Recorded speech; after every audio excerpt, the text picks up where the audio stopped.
All right. So this is a start. So now we're kind of going to jump into a general overview of credit, budgeting, and home ownership. Just a quick rundown so you guys can get familiar with some terms and some language of what credit and budgeting is. So these are a few things that you can expect to learn today. So we'll be talking about budgeting, like I said, debt management. So how do you manage your debt? The power of credit, what it does when you have good credit, why is it important to have good credit, since we hear people talking about it all the time, but what does it actually do for you? And then saving and investing, how to keep that realistic with everybody's personal goals. And then the home buying process, since I'm a real estate agent, I will be going over that. Okay, so there are three things that I want you to consider. If you got the thought, hey, I want to buy a house, I think I'm ready, there are three things that you should be thinking about before you make any calls. Okay, your credit score. What is your credit score? Because that's the first thing anybody's going to ask you when you're trying to get some money from them. Your lender, institution, any type of lender you go to, they're going to want to know what your credit score is. So if you have an idea of what that is already, it helps. And also your debt, because debt goes to credit. Go ahead. And as a lender, if I can chime on in. Please don't take yourself out of the game by thinking you need a 700 or a 750 credit score to apply for a house. If they wanted people with perfect credit, they'd very far few between of us who would be able to buy a house. It's not about having 700, 800 credit score to get a house. It's about just having a credit score that's sufficient enough to be able to show that you're credit worthy. So you're not. I've seen so many people take themselves out of the game by thinking, oh, I'm not ready. Meanwhile, they got a 680 credit score and they can go to pretty much any lender and borrow. So please don't do that. So keep that in mind. Thank you. Thank you. Okay, and then your savings. Savings is important to have, not only for your down payment, like we talked about, but also for repairs, because once you purchase a house, you are a homeowner. There's no landlord to call if something goes wrong. Things go wrong. I can probably guarantee that if you purchase a house, something is going to need fixed. And you want to be prepared for that. So that's why we also recommend that you work with lenders that can get you the lowest down payment so that you can keep your savings for times when you really need them to put into your investment. Even though it can be a bill to own a house, it's also a vehicle for you to get money back out of it. So you're investing in yourself and you're investing in your house. So saving is important to have. You want to say something? And this is why it's huge to be able to pretty much find an organization or institution that will cover all your down payment and closing costs. Because if you go to closing and don't have to come out of pocket, like Jayla was saying, that helps you have a better, keep all your money that you already saved up and keep it for if something does go wrong. But if you have to come out of pocket for all your closing costs and down payment, you've pretty much just lost because, you're putting yourself at zero and now you have to build it back up. So something to think about.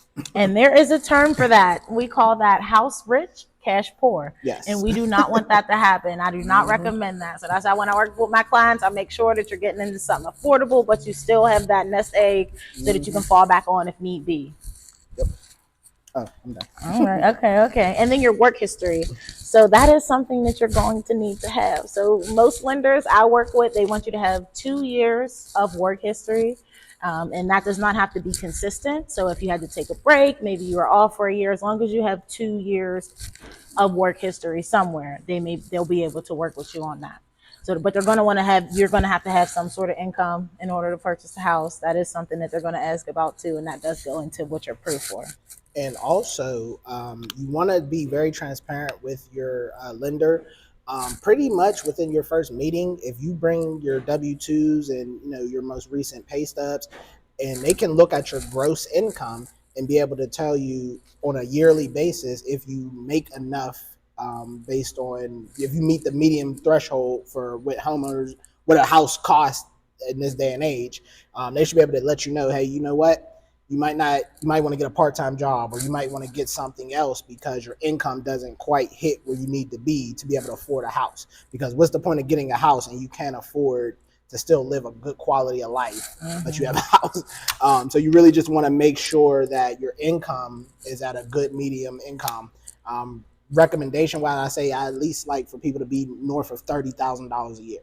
I'm not saying that's the actual medium income number, but I say for you to get, and then you have to be realistic about what type of house you can get based on income you make. If you're not getting a $200,000-$300,000 house if you don't have a nice income. So not to say I'm gonna just be real with y'all. You need to understand that the level of income you make is gonna play a huge factor on what type of house you can afford. And just on that note, that is a lot of reason why real estate agents will not take you out to look at houses until you are pre-approved, until you know what is your house that you can afford. Because I don't want you looking at $200,000 houses and now we get $100,000 pre-approval and your expectations are set up high, and then everything in your bracket is not what you're looking for. So it's definitely good to start with what you know you can afford and then look in that bracket versus just trying to find the house that you like the most. And then one last thing, I'm sorry. So when you get your pre-approval, you still do. That's why they make you budget, or why it's a good thing to budget before you even go on your home buying journey. Because if you use that full 100,000 for whatever your home you're going to purchase, that's not even including utilities. That's not including all the other things in your life, your children, your husband.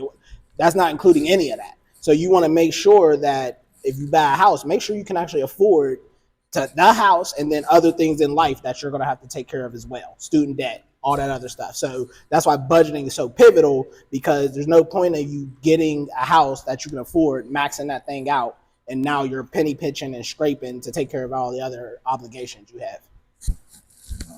All right. And then this is just kind of a rundown of credit scores. So very bad. That's not nice to say. But hey, if you're with 300, there's work that you can do. There's just room for improvement. Okay, we're not going to say that's very bad. It's going to say there's very much a lot of room for improvement. All right. And there are programs that'll help you with credit counseling that are free. That's another thing that you could reach out to your real estate agent, like myself.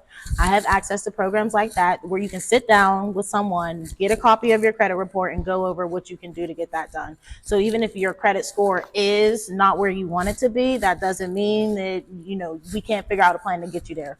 It's all about finding the right plan for you. So this is just an overview. Of course, 800 to 850 would be an excellent credit score. 750 to 799 is very good, and then 700 to 740, that's good credit for sure, and then 650 to 699 is fair. I would consider that a little bit above fair. That's good credit too to me. I'm not a bank, but if you got that, you're good. And then 600 to 649, they have it written, I would say that's like you got room for improvement. I would give that like maybe a C. You're passing. You're still passing. You can still might get a loan, but you're not a B or A. You're not on the honor roll, but you're passing the class. That's what that bracket means to me, 600 to 649. So from a lending perspective, this is where your credit score is mainly to dictate what rate you're going to be at. So when we talk about where mortgage rates are and things of that nature, the better the score, the better rate you get. It's that simple. And then there's a drop off. So each institution has a range that they look at that dictates what your credit score is going to be. Again, can't give you a specific interest rate, but right now, the better your credit score is, the better interest rate you get. So that's why it's a factor. But it's not the end all be all, because credit fluctuates. So when you buy your house, because you're assuming debt, your credit score is going to drop anyway. You just want to be in a nice space to where you can get a mortgage and still be at a decent rate, be at a decent interest rate. Sometimes I see people who are so consumed by the interest rate that, again, they take themselves out of the game. The interest rate is not the end all be all, because for those who don't know, you can always refinance the deal and get a different interest rate when and if your credit score improves. So it's really it's not as big a deal as some people like to make you believe. All right, thank you. Okay, so we're just going to go brief overview, credit report versus credit score. So your credit report, does everybody know that you can get a free credit report once a year? This is a government-backed website. It is called www.annualcreditreport.com. So once a year, you can pull your credit report and it'll show you your report from all three bureaus, so you can go over and see actually what's on your credit. Your credit score is a number. That's what we just talked about. Is it a 650? Is 700? So that's a number. And then your report goes over all of the debts that you might have, your credit cards, your loans, your mortgages, all of that is going to be on your report. So that's just a kind of summary of the difference between those two things. Yes, and studying the lenders, again, will help you, because if you look, and again, I'll throw this out there, Credit Karma It is not the end all be all. It is just to give you an idea of where your credit score is. So when you go on there and you see your Experian is 720, but your TransUnion is 690. Again, you want to look at the median, and then you also want to know what lender you're going to go with and ask them which one do they favor the most, because it doesn't matter if your Experian is 720, but the lender you chose to do your deal with is using TransUnion. That's primarily what they're looking at, and that's the report they get. So that's what they're going with. So you really want to know what your borrower is looking at from that standpoint, so that way now going in, you have the best chance to get the best interest rate and the best deal because you've gone with your best score, if that makes sense. Yep. And then I'll just add in one more thing. So where is the most accurate place to find your credit report? A lot of people ask me that. And I've heard not good things about Credit Karma since we mentioned it. A lot of people I work with who get their scores off of Credit Karma, when they go to actually get it checked, they're like, oh no, those numbers are a little bit off. Like you said, it is an estimate. So it's not the end all be all with Credit Karma. I do recommend, so if you have a financial institution like PNC, they'll show you your FICO score. If you have a credit card, they'll show you your FICO score. So go through them, and then also Experian. So your Credit Karma might not be as accurate, but there are other ways to check your actual credit score to get a more accurate number. Just my experience. So that's that. And one last thing, pay attention to range. There's not a huge difference between 700 and 705, 710. You're still in a good range. It's the range you should care about, not the specific score. Now, if you dip below, you say you're 701 and you dip below 700, now you should have a little concern, because that takes you out of, all institutions have a range that their interest rates line up with. It's not, oh, this score equates to this interest rate. There's a range you want to look at. So that's what you want to pay most attention to.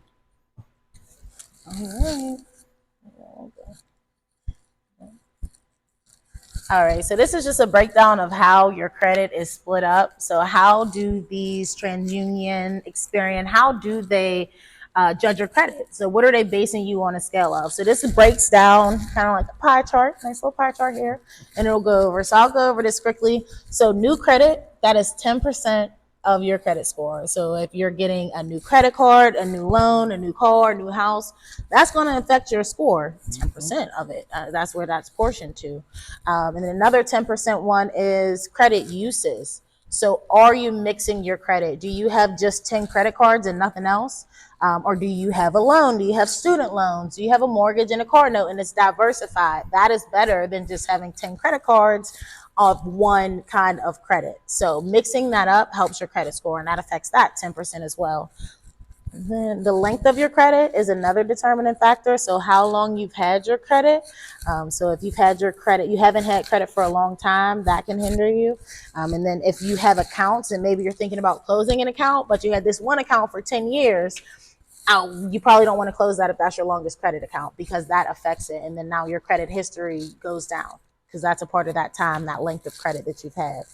And then the biggest factors, the biggest two factors are your payment history, making your payments on time. Yep. And we're going to go into what you need to be paying, because not everything goes to your credit report. So when they're talking about your payment history, you want to prioritize paying things that hit your credit report. And I'm going to emphasize that a little later. But 35%, the biggest chunk of your credit is coming from you making those payments on time. Okay. And then lastly, I ain't gonna lie to y'all. One late payment, 30 days, 60 days, 90 days, is pretty bad. It hits it really hard, because it takes so much for you to be able to, repair that. So that's why it's so years even. That's why it's so imperative to not let it happen at all.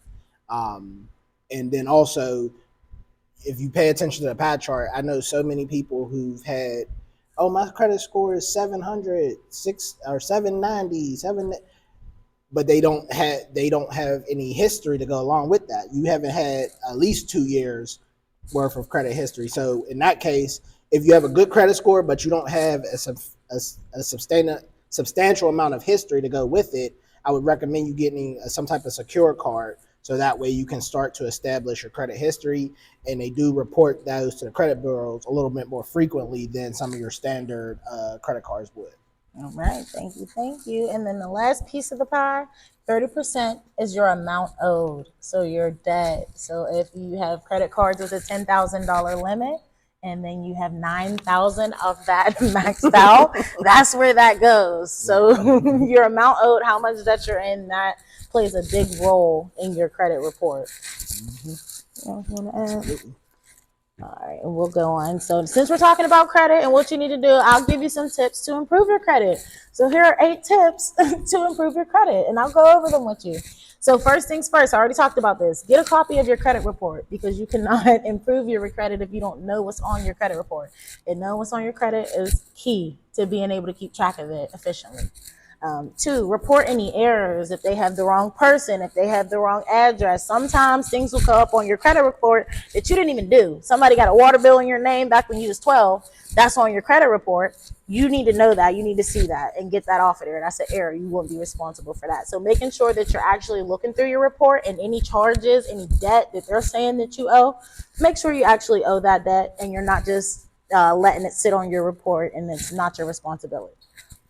And 3, let's talk about paying your bills on time, which we already did. Pay your bills on time. If you can, you need to pay your bills on time. And the ones, like I said, the ones that go to your credit, there are some bills that don't go to your credit. And those are the ones you might say, okay, you got to catch me next month. And that's okay because you know it's not going to go on your credit. But if you know this is going to go on your credit card, your mortgage, your car loans, you need to be paying that every month. Do what you got to do to pay it, okay? And then the next one would be to make frequent payments. So there are ways to where you can make an additional payment in the month in order to bring down that credit, and it'll report better if you do make additional payments. So that's another option you can take. And as one last thing to add, another reason why you should check your credit report frequently, if not minimum once a year, is because cybercrime is very real. So there are literally people who are sitting at a computer and all they're doing is finding ways to get your information and be able to put stuff and use your social security, etc. So how can you catch it if you're not checking your things? You can't rely on a financial institution to do it for you. You can't rely on anyone else. You can't rely on you have to be doing your due diligence. And the faster you catch it is the safer you are. If a whole year goes past and somebody's been using your information and you just found out, it's very unlikely that anything will. And these people aren't easy to catch. So I say all that to say, you should be checking all your financial accounts, everything. You really need to do your due diligence because the quicker you catch something, the better off you be. The longer it lapses, it's harder, if damn near impossible, to fix it. So, all right, thank you. And then the next tip will be ask for a higher limit. If you have a credit card, I think you can request an increase every 6 months, if not sooner, depending on your institute. And anytime you have the ability to request an increase in credit, you should. That does not mean that you use it. Okay, let me clarify this. Just because you're getting more money, just because you're getting more credit, now your balance is 15,000. You think you can swipe? No, you just have that to have it. So you have the access to it. You want to keep it under 30% regardless. But definitely ask for increases because that helps your credit, like we talked about. And honestly, if you're trying to build credit, I would say keep it below 10 utilization. Okay, 10% utilization. All right, he said 30%. That's a little bit too big of a window. Keep it below 10 if you're really about your business. Yeah. Okay. And then keep your credit cards open. I don't think there's any situation to where you should say, okay, I just want to close this. Like, oh, I got this credit card, I'm not losing it. Let me close this account. That doesn't really help. So if you can keep it open or even just make a small purchase because you got it, pay it off monthly, I think that would be the best situation to be in versus just saying you don't want your Macy's card anymore so they can just close your account, because that's going to affect you negatively. It's not like you're just walking away and it could be a nice breakup. No, they're going to put that on your report as a closed account and you're going to have to see that. Man, if you shred that card and then get rid of paper bill statements, I promise you'll forget you even got it. Like, that's what I do. They'll email me a bill if I do get a bill. I've got a Victoria's Secret card that I've rarely touch. Same. And I destroyed the card and e-statement. So if I do use it, that's how I get notified. They don't send me no bill. Yep, but keep it on deck, even if you're not using it. And then mix it up. We talked about this. Mix it up. Okay. So you don't want to have just 10 credit cards. You want to mix it up. Get a financial loan for a car. Have a mortgage loan, your student loans. You want to diversify your credit portfolio so it shows, that you're responsible with different aspects in your life. Absolutely. All right. And then this is just an example. So a person with a 760 plus credit score, they would get a 4.17% interest rate, okay? And then their monthly payment would be $1,462 versus a person with a 620 credit score who would have a 5.76% interest rate, and then their payment will be $1,753. So you're thinking, oh, that's just a $300 different monthly. I can handle that. You got the cash. You can make it work in 30 years. But if you think about it, over the lifetime of your 30-year loan, you're now paying over $100,000 more than the person who had the 760 credit score and got the 4.17 interest rate because you wanted to get it at 620 at the 5.76.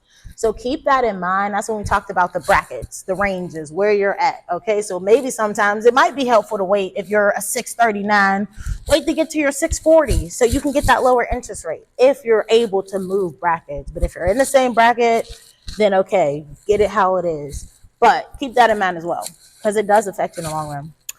And honestly, let's be honest, these rates ain't even what rates are today on cars.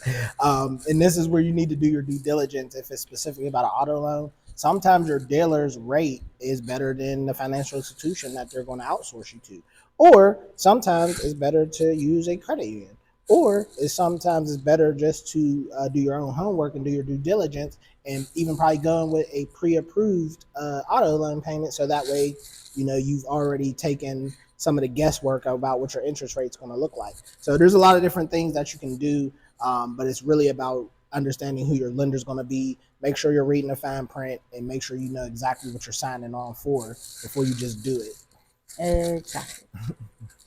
All right, so let's jump into it. Prioritizing your expenses. So we all got bills to pay. Okay, we're grown, and there's a lot of bills to have to be responsible for in the aspect of our lives. So we have to pay mortgages, auto loans, personal loans, credit cards, rent, utilities, student loans, and even medical bill debt. So all of these bills coming at you saying they want paid. How do you know which bill you're supposed to pay first? How do you know what to prioritize? Where do you give your money to if this is all you got and it's either Peter or Paul? All right, this is how so we'll break that down for you and kind of make it easier for you to commit. So mortgages and auto loans. I know my mom told me you need a roof over your head and you need a car to get to work. Okay, so I personally prioritize those. And then with mortgages, I would say taxes, because you don't want to do all that work to buy a house and then the sheriff come take that off of you. So your mortgages are important to pay off, and those report to your credit. And mortgage versus rent. Not all rent reports to your credit. So that's two different conversations we're having. If your landlord's not reporting to your credit, and he can say, okay, you can wait till the 5th or the 15th to pay that, but you got credit card bills that will report to your credit card, pay them credit card bills and tell your landlord you're going to have to get him on the 15th if he's not reporting it to your credit. Nowadays, these landlords, they're on it. So some landlords are, and that's something that you want to know. Are your rent payments being reported to your credit? Because it can be a good thing if it is, if you're paying it on time, and then now you got an extra little something on there, diversifying, mixing it up.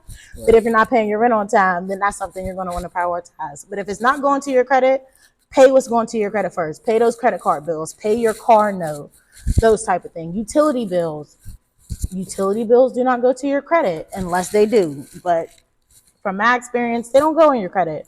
So if you have to prioritize those lower, then that's what you need to do. And then medical bill debt. Go ahead. Oh, I'm sorry, real quick. So normally with your mortgage and auto loans, you get a 10 to 15 day grace anyway. So if a credit card is going to really, credit cards, you barely ever get a grace period. It depends on the credit card. Yeah, but don't depend on that. So I would say, knowing that an auto loan and a mortgage, you get at least 10 to 15 day grace before you see any late payment.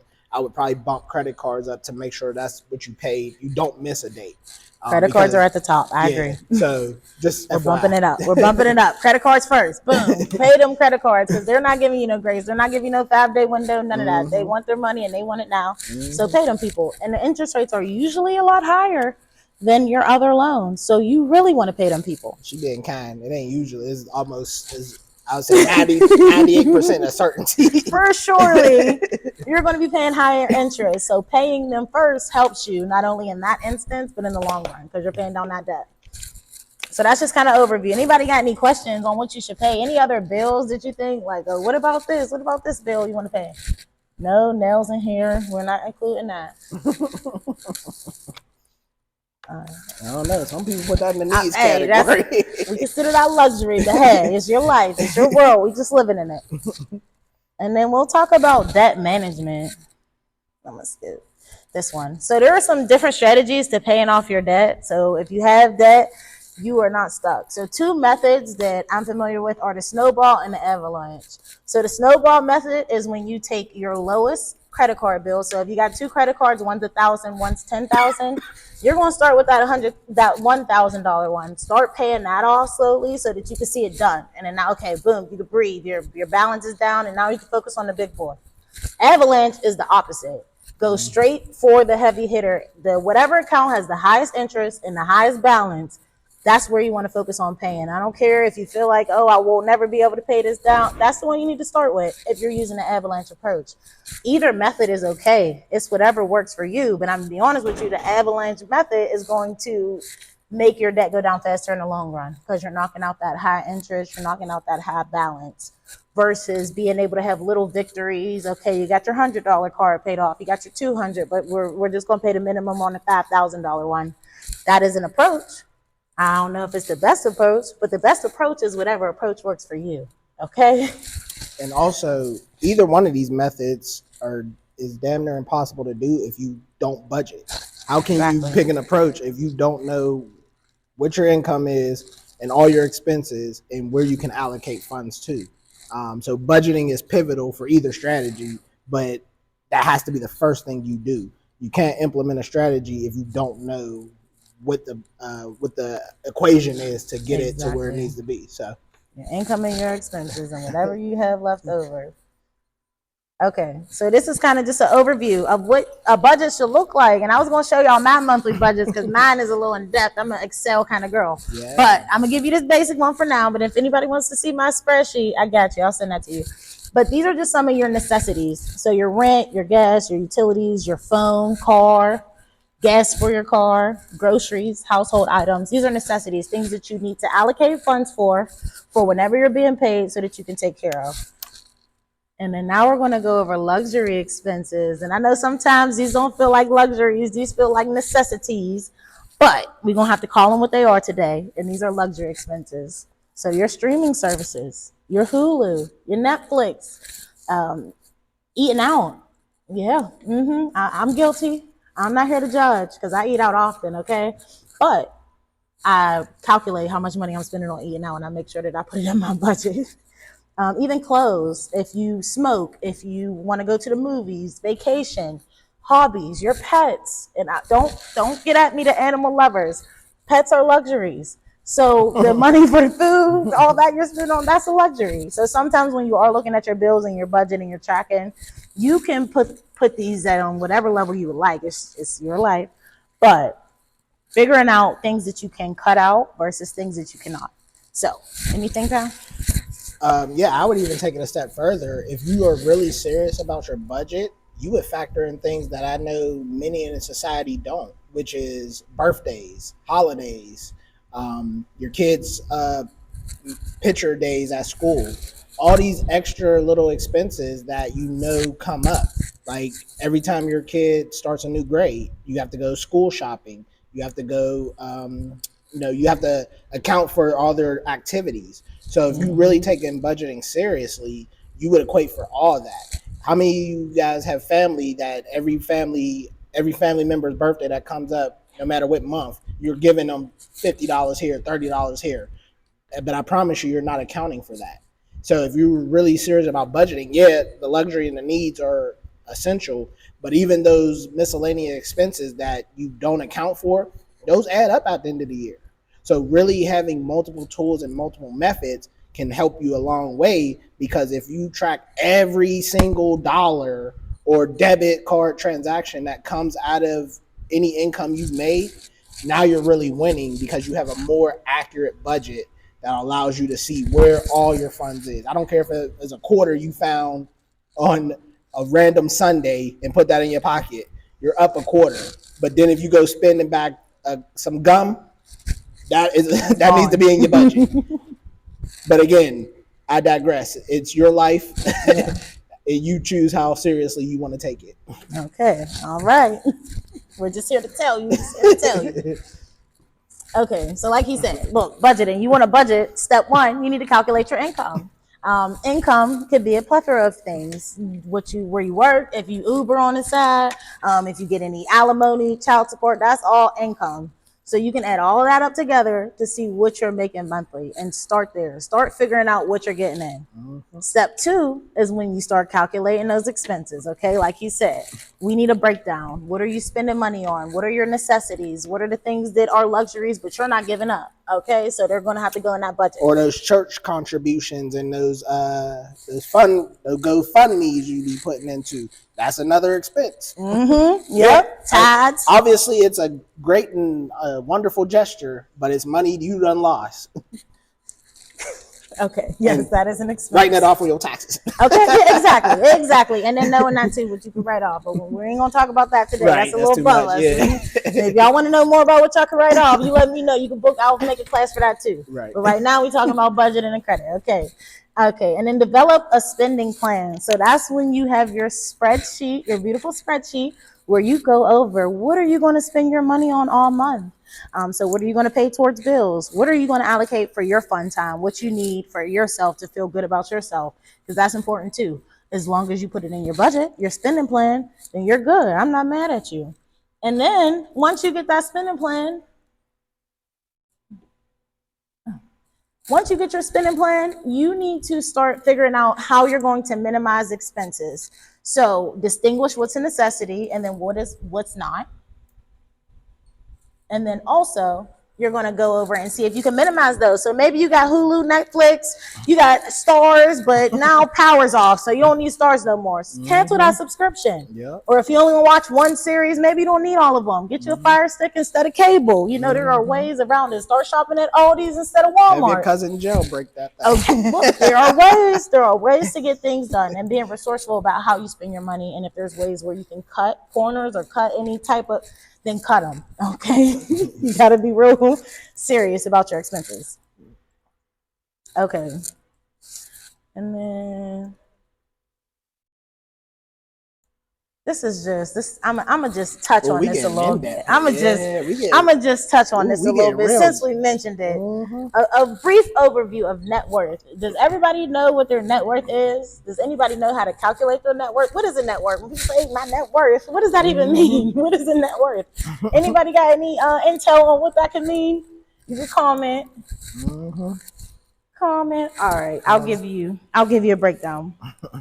Okay, so your net worth is your assets minus your liabilities. Okay, so that sounds very simple. And then you ask, what's an asset? Okay, and I'm going to tell you.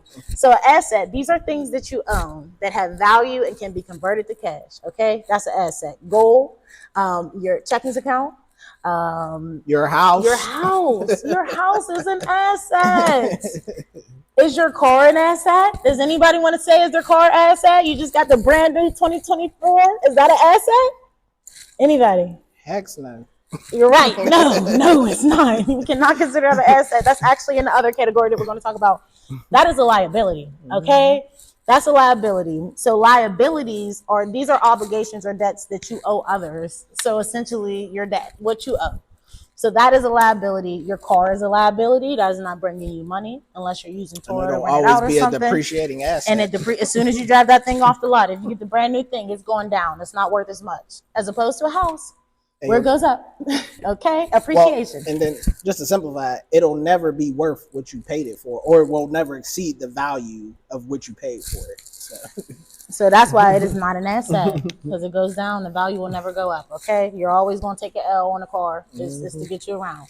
So keep that in mind for all the people who like to ride in style. So the goal for your net worth is to maximize your assets. So purchase things that make you money, that have value, that you can eventually sell one day, or that can make you money while you own them. Those are assets. Those are what you need to maximize.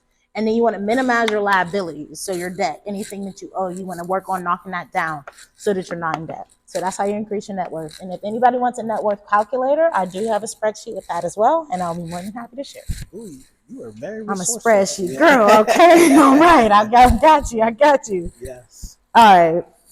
I know it's 7:00. Y'all tired? Okay, so I'm gonna just do a quick little home buyer process. I'm gonna just go over this slide for y'all. So we talked about what you need to do to get pre-approved. So now you got the pre-approval in your hand. The bank just gave you $200,000, okay? And they said, go ahead, go shopping. Go shopping. And that's when you call your real estate agent. Well, you should already be in contact with them, but you contact your real estate agent and you say, hey, I got this pre-approval, I'm ready to go. So from there, you get your pre-approval, you get to start searching for properties.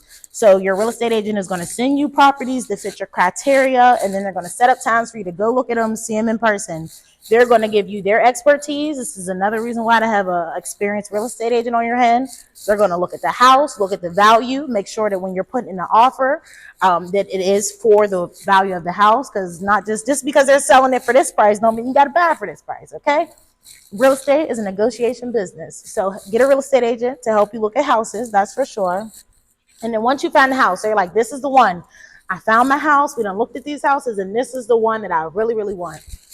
You're going to write up an offer. So something in writing saying that you agree to purchase this house. Your real estate agent is going to write it up for you. You're going to sign off on it. And it'll just go over the terms of the agreement of purchase. And then you're going to send that to the seller, and the seller's going to have some time. They're going to look it over, and they're going to decide whether or not they want to accept your offer, because they don't have to accept your offer, but they'll have some time to do so. And they can also negotiate. They can counter back. You can offer 50. They say, no, we want 60. So be prepared for that conversation too. If you are looking for houses and putting in offers, everything's negotiable, like I said. So you put the offer, y'all come to a conclusion. You're like, okay, yes, we agree on this price. Let's do it. I want to buy it. You want to sell it. Let's make it happen. Now your offer is signed and you're ready to go. Once you get that signed sales agreement, your first thing you're going to want to do is schedule those inspections, okay? You want to get somebody out there as soon as possible to look at that house and give you a report. I've seen 50 pages reports from inspectors. They go over every nook and cranny in that house, and you're going to want to review it, actually look at it and review it with your agent and go over any repairs that you think, anything that's hazardous, so that you can negotiate with the seller, if possible, if it's not being sold as is. Sorry, real quick. A good inspection company will allow you to attend while they're inspecting the house, so you can ask questions and they can educate you on what they see and what they're doing. As someone who went through the process, I love my home inspection person, because they allowed me to witness and ask all the questions I wanted. And I highly recommend you do that, because the more educated you are about the home, the more you can do things to have it properly prepared and maintenance. But it's hard to do so if you don't know what you're doing. Exactly. I second that. And I always recommend my clients to go to the home inspection. Make sure you're available that day. Me as your real estate agent, I'm going to be there, because I got questions. Hold on, what's that? I think it looks wet. Can you tell me how wet? Is it too big? I need to know. So you need to have your real estate agent who's aware, who knows how to look at houses, read the inspection reports, and who has the time to come with you. And a radon test. And a radon test. So if you don't know what radon is a natural gas. It is odorless, smellless, so you wouldn't even be able to know, and it builds up in your basement, but it's deadly. So your home inspector usually is able to do your radon test as well. So that's an option that you want to keep in mind. Definitely always get the home inspection. And then a radon test is an optional inspection you can add on to that, especially if you have a basement that you're working in. Oh, yeah. And then once we get through the inspections, we're good. We get through the inspections. All right, we're on to the next phase, and that is the appraisal. So we talked about the appraisal, what that is. So someone comes to the house, a professional, he comes, he looks at the house, and then he makes a decision on how much he thinks that property is valued at. He shares that information with your bank, and whatever amount that professional comes up with is the amount that your bank will lend you. The best scenario when you get an appraisal is for it to be higher than your purchase price. So if you're buying it for 60, but it appraised for 80, guess what? You got $20,000 in equity. Okay, that's the best scenario you can be in. Now, if it goes the other way, we got some work to do. Okay, and you really want to have a good agent who's going to go out and find them comps and come back at that appraiser and say, "No, looky here, I think it's worth this." So there's options either way. But the situation that you want to be in is purchasing it for lower than what the appraisal value is. That's the best place to be. So once you pass your appraisal, that's done. Everything's good. The numbers are numbering. Everything's adding up. It's closing time. It's closing time. You're ready to go. And that's what we talked about. You're going to get with your title company. You're going to get with your loan officer. Closing time is party time. All right. All right. And if you got a good real estate agent, they'll have something nice for you at that closing table. At least me. You know, I make sure I take care of mine. But yes. So closing day is a good day. It's a big day. You get your keys. You drop off that check and you exchange that for your keys to your new home. And then you'll be there with your lender, go over, sign a lot of paperwork. You just sign a lot of paperwork. That's what closing is about, sitting at the table and signing paperwork. And then you get access to your home. So that's the process. Anybody have any questions on that process or anything specifically? I think we're a little over. So, all right, yeah, everything's down on me. All right, so we're going to sign off here. And if you have any questions, let me know. Let me get back on here and see. Q&A time. And for those who missed it, my name is Tyler Coulverson. I am a financial literacy educator. I do work with schools, nonprofits, organizations. I'm also a podcaster. I have a podcast called Financial Literacy with TC. Jump on YouTube. You can subscribe, check it out, drop a comment, check out some of the videos and the other content. Wow. And also I can be reached at 412-439-1441 or TC Notary LLC at outlook.com.